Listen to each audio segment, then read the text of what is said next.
বাড়িতেই খুব সহজে বানিয়ে নিন একেবারে ঘরোয়া উপকরণ দিয়ে ডিম তড়কা। খেতে কিন্তু অসাধারণ হয় আর বানানো খুব সহজ। তাই শেষ অবধি এই রেসিপিটা দেখতে থাকুন, একটুও স্কিপ না করে। এর জন্য প্রথমেই 150 গ্রাম তড়কার ডাল বা সবুজ মুগ সেটা নিয়ে নিতে হবে। এবার এটাকে ভালো করে ধুয়ে পরিষ্কার করে নিতে হবে। এমনিতে পরিষ্কারই আছে, তাও একবার থেকে দুবার মতো ভালো করে ধুয়ে নিতে হবে। ধুয়ে নেওয়ার পর তারপরে প্রেসারে সেদ্ধর জন্য দিয়ে দিতে হবে। যেই বাটিটা পরিমাপ করে তড়কাটা নিলাম, মানে 150 গ্রাম তড়কা নিলাম, সেই বাটিরই মোটামুটি 2 বাটির কিছুটা বেশি জল নিয়ে নেব। আপনারা চাইলে পুরোপুরি 2 বাটি জলও নিতে পারেন, তবে একটু বেশি জল দিলে কিন্তু কোনো সমস্যা নেই। তাই 2 বাটির কিছু বেশি জল দিয়ে সেদ্ধর জন্য বসিয়ে দিচ্ছি। আর তার সাথে নিয়ে নেব এখানে পরিমাণ মতো নুন।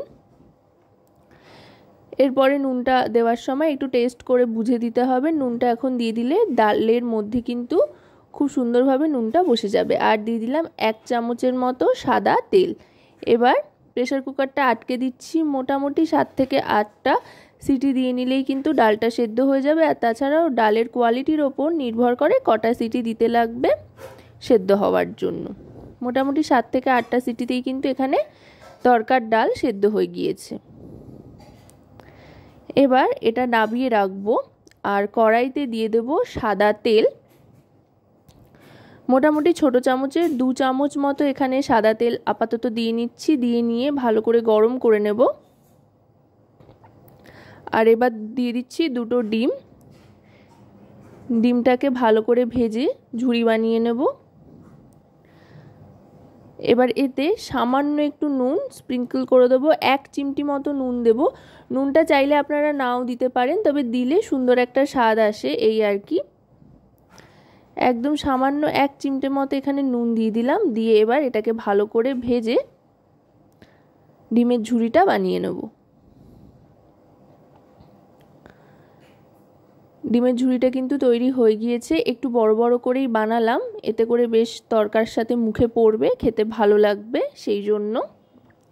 এবার এটা নামিয়ে নেব। এটা কিন্তু তৈরি হয়ে গিয়েছে। এবার কড়াইতে আরও খানিকটা সাদা তেল দিয়ে দিচ্ছি। এবার কিন্তু 3 থেকে 4 চামচ মতো তেল দিয়ে নেব। একটু বেশি করে তেলটা দিচ্ছি। তেলটা গরম হয়ে গেলে ফোড়ন হিসেবে দিয়ে দেব 1টা শুকনো লঙ্কা আর সামান্য সাদা জিরে। জিরে আর শুকনো লঙ্কাটা একটু ভাজা ভাজা হয়ে যাওয়ার পর তারপর দিয়ে দেব কুচিয়ে রাখা পেঁয়াজ। যেহেতু বললাম ধাবা স্টাইলে বানাচ্ছি, তাই কিন্তু সব কিছুই এখানে কুচিয়ে বা কিমা করে দেব। কোনো কিছুই বাটা এখানে ব্যবহার করছি না। এর কিন্তু একটা আলাদা রকমের স্বাদ হয়। একবার এভাবে বানিয়ে দেখবেন দারুণ লাগছে খেতে।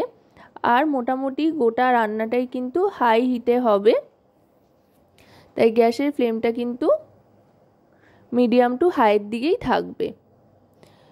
তারপরে লঙ্কা কুচি দিয়ে দেওয়ার পর দিয়ে দিচ্ছি আদা কুচি আর রসুন কুচি। আদা আর রসুনের কুচিটাকে ভালো করে ভাজা ভাজা করে নেব।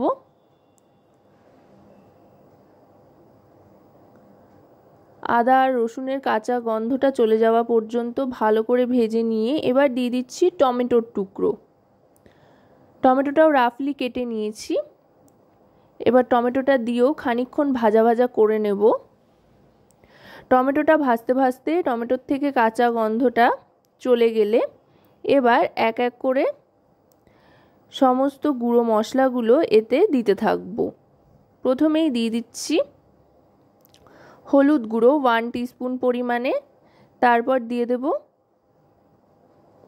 রোস্টেড ধনে আর জিরে গুঁড়ো, এটাও 1 টিস্পুন পরিমাণে দিয়ে দিলাম। তারপর দিয়ে দেব কাশ্মীরি রেড চিলি পাউডার। কাঁচা লঙ্কা এখানে ঝালের জন্য ব্যবহার করেছি, তাই এখানে কাশ্মীরি রেড চিলি পাউডার দিচ্ছি, এতে করে সুন্দর একটা রং আসবে। আর দিয়ে দিলাম পরিমাণ মতো নুন। নুনটা এখানে একটু কম করেই দিলাম, যেহেতু ডালটা সেদ্ধর সময় নুনের ব্যবহার করেছিলাম। এবার আরও খানিকক্ষণ সবটা ভালো করে মিশিয়ে নিয়ে কষিয়ে নেব মশলাটা। মশলা থেকে তেল ছাড়া পর্যন্ত মশলাটাকে ভালো করে কষাতে থাকতে হবে যাতে লেগে না ধরে, সেই জন্য সামান্য একটু জল দিলাম। খুব বেশি জল কিন্তু এতে ব্যবহার করব না। সামান্য একটু জল দিয়ে আরও খানিকক্ষণ ভালো করে কষিয়ে নিয়ে এবার ঢাকনা চাপা দিয়ে দেব খুবই কম সময়ের জন্য, মোটামুটি 1 মিনিটের মতো ঢাকনা চাপা দিয়ে রাখবো যাতে টমেটোটা একেবারে গলে আসে। 1 মিনিট বাদে ঢাকনাটা সরিয়ে নিলাম। দেখুন টমেটোগুলো কিন্তু একেবারে গলে গিয়েছে, খুন্তি দিয়ে প্রেস করলেই একেবারে মিলিয়ে যাচ্ছে। আর মশলা থেকে কিন্তু তেল ছাড়তেও আরম্ভ করেছে, মানে মশলা কিন্তু একেবারে কষে গিয়েছে, দারুণ সুন্দর রঙও এসছে। আশা করি এটা আপনারা দেখে বুঝতেই পারছেন। এবার সেদ্ধ করে রাখা তরকার ডালটা দিয়ে দিলাম। তরকার ডালটা দিয়ে এবার ভালো করে মিশিয়ে নেব। ডাল আর মশলা ভালো করে মিশে যাওয়ার পর এবার দিয়ে দেব আগে থাকতে তৈরি করে রাখা ডিম ভাজাটা, ডিমের ভুজিটা। এবার এটা দিয়ে ভালো করে আরও আরেকবার মিশিয়ে নেব। আর কিন্তু এতে কোনো রকমের জলের ব্যবহার করব না।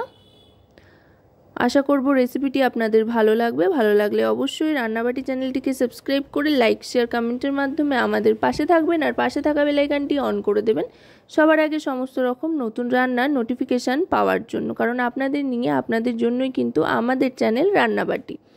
এবার দিয়ে দিলাম 1/2 টিস্পুন পরিমাণে শাহি গরম মশলার গুঁড়ো। এটা দিয়ে কিন্তু আরও আরেকবার ভালো করে মিশিয়ে নেব, এতে করে দারুণ সুন্দর একটা গন্ধ আসবে। এবার ভালো করে মিশিয়ে নিয়ে লো ফ্লেমে ভালো করে স্ট্যান্ডিং টাইমে রেখে সার্ভ করে দিচ্ছি কাঁচা পেঁয়াজের সাথে। আপনারা কিন্তু এটা রুটি, লুচি, পরোটা যে কোনো কিছুর সাথে সার্ভ করতে পারেন। তো আজকের এই রেসিপি কেমন লাগলো অবশ্যই কিন্তু জানাবেন।